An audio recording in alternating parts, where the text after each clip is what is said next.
Kodėl šiandien čia? Labas rytas visiems. Iš tikrųjų, kodėl aš čia?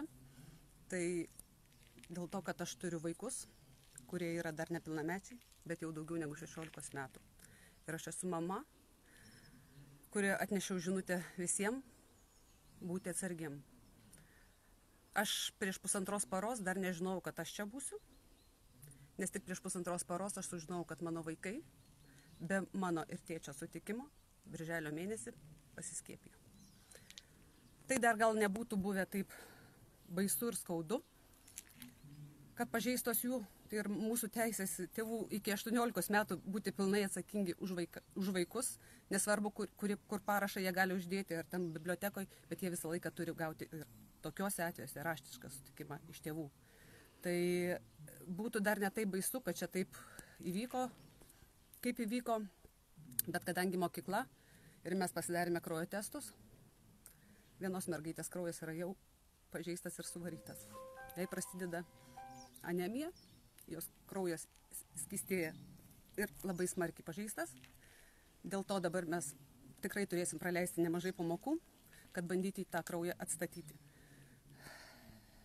Noriu spėti visus tėvelius, kad ir kokie vaikai protingi, nes aš tikrai turiu 2 nuostabias dukras. Kad ir kokie vaikai protingi atrodo ir gebintys už save spręsti.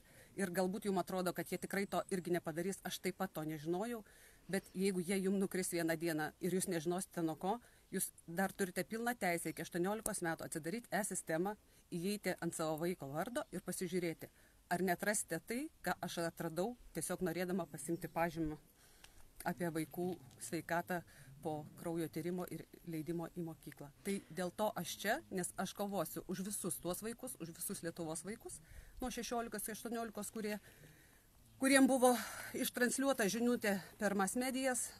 Net aš jos nepamačiau to žinutės, nes tiesiog maniau, kad iki 18 aš esu saugiai apsaugojau savo vaikus ir be mano sutikimo jie tikrai negalės tokių dalykų pasidaryti. Tai aš esu čia, o mano istorija daugiau aš papasakosiu konferencijoje ir kreipiuosi į visus ir teisės specialistus, ir aš jau susisiekiau, taip aš kelsiu bylą.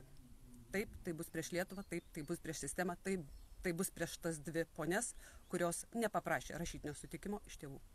Pas jūs matau dokumentai, ne, ta prasme tyrimų rezultatai, tai jūs šiandieną visai prieš kelias minutės mačiau aptarinėjot su nuostabia onkologė Rasa Jančiauskienė ir jinai, mačiau jos akis, kai jinai matė šitą kraujo tyrimą. Taip, aš taip pat, kai tą kraujo tyrimą ir pas savo gydytoją jau apšnekėjau, jinai man irgi taip pat pasakė, kad sako, dėja, bet priimamosiose yra nemažai ir jau vis daugėja vaikų, tiek su krauju, kuris kaip skystimėlis jau darosi, tai reiškia, kaip pas mane jau čia, kur darosi hemoglobinas 107 ir PLT irgi krenta, tiesiog tokie yra tyrimai, tiek ir su kitokia reakcija. Pas mane 2 vaikai, jos dvynukės, ir jų reakcijos taip pat skirtingos. Viena dar normose, bet reiškia, ką aš dar noriu, kokią žinutę ištransliuoti tėveliam. Tiesiog nesvarbu, nereiškia, kad visiems tai pasibaigs arba bus sutrikimai, visokių gali būti dalykų, nes mes žmonės labai esam skirtingi ir kiekvieno organizmas yra kitoks, ką įrodo mano 2 vaikų rezultatai, ar ne, vienos dar neblogi, o kitos jau ne. Tai tiesiog kontroliai būtinai pasidarykit bendrus kraujo tyrimus. Aš tikiu, kad prieš mokyklą visi juos pasidarėte ir jeigu buvo jau koks skiepas, tiesiog jūs jau tą pasiekite. Nelaukite, kol vaikas nukris. Ir jau jūs tada galbūt dar sunkiau jam galėsite padėti.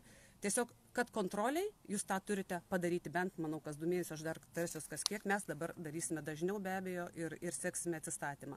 Bet šiuo atveju tiesiog tėvai gali ir nežinoti, o visa kita jau spręs teismas.